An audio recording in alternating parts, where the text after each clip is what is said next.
Big boss season 7 ഒരു സിംഹമായി മാറിയിരിക്കുകയാണ് ഷാനവാസ്. ഒറ്റയാൽ പോരാട്ടമാണ് നടത്തിക്കൊണ്ടിരിക്കുന്നത്. കാരണം എല്ലാവരും ഷാനവാസിനെതിരാണ്.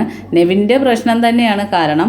ഇപ്പോൾ അഭിഷേകുമായിട്ട് ഷാനവാസ് നല്ല പോലെ ഏറ്റുമുട്ടിക്കൊണ്ടിരിക്കുകയാണ്. കാരണം അഭിഷേക് ഷാനവാസിൻ്റെ അടുത്ത് ഓരോന്നും പറഞ്ഞ് അടുത്തോട്ട് വന്ന് നെവിൻ്റെ പ്രശ്നം തന്നെ സംസാരിച്ചുകൊണ്ടിരിക്കുമ്പോൾ തുപ്പൽ തെറിച്ച് ഷാനവാസിൻ്റെ മേത്ത് വീഴുന്നു.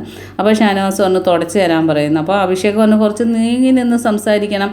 അപ്പോൾ ഷാനവാസ് പറഞ്ഞു, ഞാൻ നീങ്ങി തന്നെ നിന്ന, നീ എൻ്റെ അടുത്തോട്ട് വന്നത്, അതുകൊണ്ട് എനിക്ക് തുപ്പൽ തുടച്ച് തന്നേ പറ്റൂ എന്ന് പറയുന്നു. അഭിഷേക് ഇല്ലെന്ന് പറയുന്നു. അപ്പോൾ ഷാനവാസ് അടുത്തോട്ട് ചെന്ന മേത്തങ്ങ് തുടച്ചു കൊടുക്കുന്നു.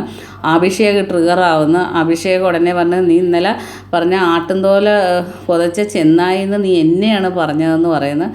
അതുകൊണ്ട് നിന്നെ ഞാൻ പട്ടീന്ന് വിളിക്കും എന്നും പറഞ്ഞ് പട്ടീന്ന് വിളിക്കുമ്പോൾ ഷാനവാസ് കുരച്ചോണ്ടിരിക്കുക. ബാവു എന്നും പറഞ്ഞ് കുരയ്ക്കുക. അത് കഴിയുമ്പോഴത്തേക്കും ലക്ഷ്മി ചൂലും കൊണ്ട് തൂക്കുമ്പോൾ ചൂലെന്ന് ഷാനവാസ് പറഞ്ഞപ്പോൾ നീ നിൻ്റെ വീട്ടിലുള്ളവരെ ചെന്ന് ചൂലെന്ന് വിളിക്കുമെന്ന് പറയുന്നു. അങ്ങനെ ട്രിഗറാക്കാൻ നോക്കിയ ഷാനവാസിന് അഭിഷേക് ഇപ്പം സ്വയം ട്രിഗറായിക്കൊണ്ടിരിക്കുകയാണ്. ഷാനവാസ് ശരിക്ക് ഫണ്ണൊക്കെ അടിച്ച് അത് കോമഡി രീതിയിലൊക്കെ ആക്കി അഭിഷേകിനെ അങ്ങ് ചൂട് പിടിപ്പിച്ചുകൊണ്ടിരിക്കുകയാണ്.